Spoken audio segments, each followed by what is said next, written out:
لك لبيك لبيك اللهم لبيك لبيك لا شريك لك لبيك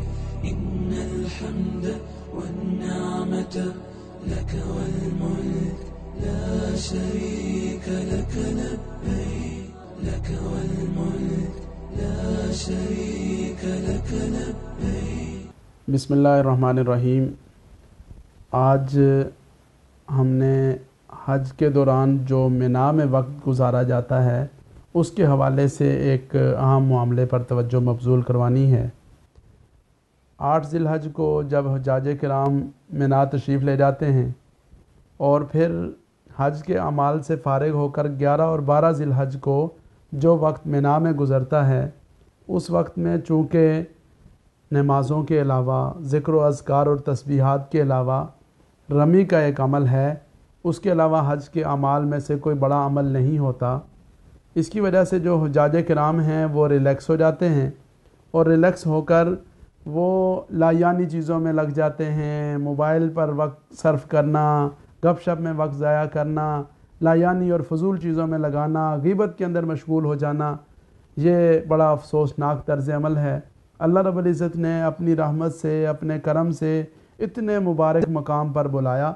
اور اتنا مبارک وقت نصیب فرمایا، اور حج کے ایام میں اتنی مبارک اور عظیم جگہ پر پہنچ کر اگر انسان وہاں بھی غیبت کے اندر مشغول رہے، وہاں پر بھی موبائل کے اندر اپنا وقت ضائع کرتا رہے، وہاں بھی فضولیات اور لغویات کے اندر لگا رہے، وہاں بھی بے مقصد قسم کی چہل قدمی کے اندر اور بے مقصد قسم کے تجسس کی تسکین کے لیے کہ جی فلاں جگہ پر کیا ہوگا، فلاں جگہ جا کر دیکھنا چاہیے وہاں کیا ہو رہا ہوگا، ان چیزوں میں لگا رہنا یہ ناسمجھی والی بات ہے، اپنے آپ کے ساتھ زیادتی والی بات ہے. ان اوقات کو قیمتی بنانا چاہیے، اس بات کا اہتمام کرنا چاہیے کہ انسان وہاں مینا میں جو وقت بھی گزرے ذکر و اذکار میں، اللہ کی طرف رجوع میں، دین کی باتوں میں اور قرآن کریم کی تلاوت میں، دیگر اچھے اعمال میں گزرے. اور اگر وہاں پر انسان کوئی اعمال نہ کر پائے، اللہ رب العزت سے اجر و ثواب کے حصول کا مستحق نہ بن سکے، تو کم از کم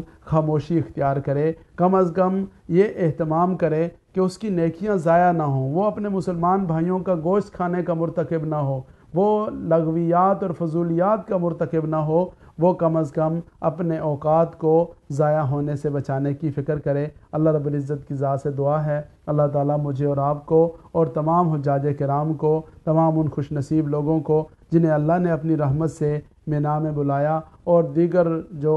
مبارک لمحات ہیں، مبارک مقامات ہیں، اللہ نے اپنی رحمت سے وہاں تک پہنچنے کے اسباب مہیا فرمائے. اللہ ہمیں ان مبارک لمحات کو ضائع ہونے سے بچائیں اور ان کی قدر کرنے کی توفیق عطا فرمائیں.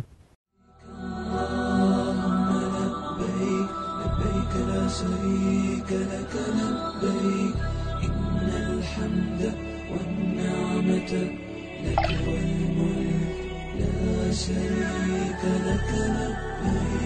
لبيك اللهم لبيك لبيك لا شريك لك لبيك إن الحمد والنعمة لك والملك لا شريك لك لبيك لك والملك لا شريك لك